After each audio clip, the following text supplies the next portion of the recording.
ہمیں دوسری عالمی جنگ کے دور میں جانے کی ضرورت نہیں. اگر صرف گزشتہ 20-25 سالوں ہی پر نظر ڈال لی جائے تو اندازہ ہو جائے گا کہ ترقی یافتہ دنیا نے اپنے تنازعات کیسے حل کیے.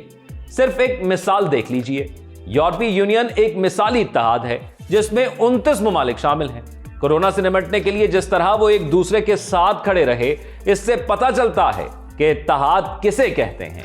جب بریگزٹ کا تنازع اٹھا تو یورپی یونین یا برطانیہ کی طرف سے یہ نہیں کہا گیا کہ جان دے دو، فلاں کی جان لے لو کا معاملہ ہے. کسی نے بریگزٹ کو یورپ یا عیسائی دنیا کے خلاف چین، روس یا امریکہ کی سازش قرار نہیں دیا. حالانکہ یوکرین جنگ پر روس اور یورپ میں شدید تلخی بلکہ بعد جنگی حالات تک جا پہنچی تھی. گو کہ یورپ اور برطانیہ میں بریگزٹ کے مخالفین کی کمی نہیں، لیکن جب میں یہ فیصلہ کن مرحلہ دیکھتا ہوں اور جب یہ فیصلہ کن مرحلہ آیا تو عوام کے ووٹوں کی طاقت ہی نے فیصلہ کیا، جس کے سامنے سب نے سر جھکا دیا. اس میں بھی کوئی شک نہیں کہ یورپی یونین اور برطانیہ کے رہنماؤں نے اس پیچیدہ معاملے کو جس طرح مذاکرات کی میز پر حل کیا وہ بھی اپنی مثال آپ ہے. کیا مسلم دنیا، خاص طور پر یورپ کے پڑوسی مشرق وسطیٰ کے ممالک نے اس سے کوئی سبق سیکھا؟ چین اور امریکہ کی ٹریڈ وار کا ذکر اس وقت سے چل رہا ہے جب ڈونلڈ ٹرمپ نے امریکہ کی پہلی بار صدارت سنبھالی تھی. کہا گیا کہ اب جنگ ہوئی کہ تب ہوئی، مگر عملاً ایسا کچھ نہیں ہوا. اس معاملے پر دونوں طرف شدید ترین تلخی دیکھی گئی.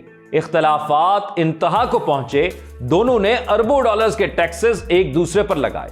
اس دوران ایسے لمحات بھی آئے جب ایسا لگا کہ بس ان دونوں ممالک کی قیادتیں صبر کا دامن چھوڑ کر میدان جنگ کا رخ کرنے کو ہیں. ڈونلڈ ٹرمپ دوبارہ صدر بن گئے، لیکن چین اور امریکہ کے تنازعات کبھی بھی میز سے نہیں ہٹے. یہ دونوں ملک اور عالمی طاقتیں مسلم دنیا کی قریبی دوست ہیں، لیکن افسوس کہ مسلم ممالک نے ان سے بھی کچھ نہ سیکھا. ترقی یافتہ ممالک جنگ کی تباہ کاریوں سے سبق حاصل کر چکے ہیں. انہیں اندازہ ہی نہیں بلکہ اس بات کا بخوبی تجربہ بھی ہے کہ جنگ اور خون، تنازعات کس طرح قوموں کی توانائیاں نچوڑ کر رکھتے تھے. یورپ اس سبق کو بھولا ہے، نہ چین اور امریکہ. نیز جاپان اور جرمنی نے بھی اسے ازبر کر رکھا ہے. یہی ممالک آج کی بڑی طاقتیں ہیں.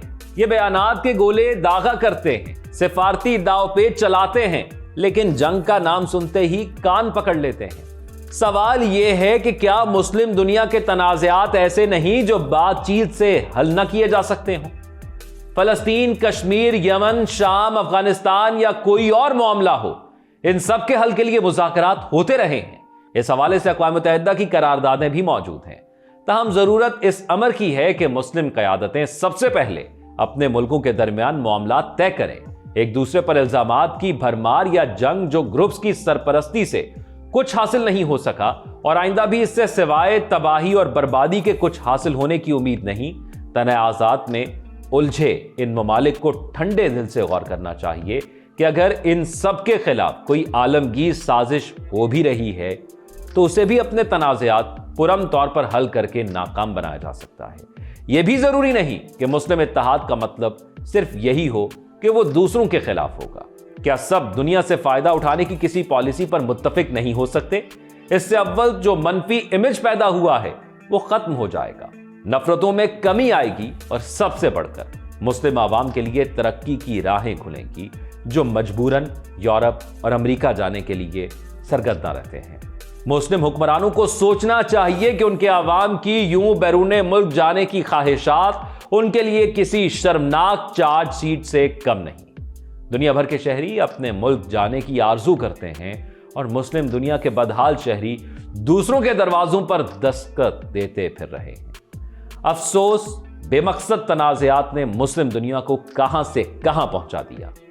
ترقی تو دور کی بات، اب تو امن بھی ان کے شہریوں کے لیے خواب بنتا جا رہا ہے. عالمی طاقتیں کسی نہ کسی شکل میں ان کے درمیان ثالث کا کردار ادا کرتی رہی ہیں، مگر معاملات سلجھنے کی بجائے مزید الجھتے ہی جا رہے ہیں. لڑائی جھگڑے بھائیوں کے درمیان بھی ہو جاتے ہیں، لیکن ان کی ایک حد ہوتی ہے. اور پھر مسلم دنیا جسے اتحاد و اتفاق کی رسی میں بندھے رہنے کی تعلیم دی گئی ہے، کیوں ایک دوسرے سے بات کرنے سے انکاری ہے؟ آج کی دنیا میں عوام کی طاقت اور ملک کی معیشت ہر معاملے اور تنازع میں فیصلہ کن کردار ادا کرتی ہے. نہیں معلوم یہ بات سمجھنے کے لیے مسلم ممالک کو مزید کتنی صدیاں لگیں گی۔ اگر دیکھا جائے تو مسلم دنیا میں قیادت کی دوڑ، ایک دوسرے کو نیچا دکھانے کی کوششیں اور معاشی طاقت کو نظر انداز کرنا ہی وہ سازش ہے جس نے مسلم دنیا کو اس حال تک پہنچایا ہے۔ یہ سازش کون کر رہا ہے؟ اس کے لیے کسی راکٹ سائنس یا غیر معمولی سیاسی تدبر کی ضرورت نہیں۔ اگر 57 اسلامی ممالک جن کا ایک نظریہ رکھنے کا دعویٰ ہے ایک ٹیبل پر بیٹھ کر اپنے تنازعات طے نہیں کر سکتے تو پھر ان سے عالمی معاملات میں کوئی اہم کردار ادا کرنے کی کیا توقع کی جا سکتی ہے؟ مسلم ممالک کے روس، چین، امریکہ اور یورپ سے نہ صرف بہترین تعلقات ہیں بلکہ وہ ان کی ثالثی اور مشورے قبول کرنے میں ذرا بھی آر محسوس نہیں کرتے۔ انہیں عالمی طاقتوں کے اس کردار سے فائدہ اٹھانے کی کوشش کرنی چاہیے۔ اے کاش ان معاملات پر تمام مسلمان شہری بھی غور کریں اور خود ساختہ سازشی تھیوریز کو شکست دینے سے قبل اپنی قیادتوں کو باہمی تنازعات سے حل کرنے پر مجبور کریں۔ اپنا خیال رکھیے گا۔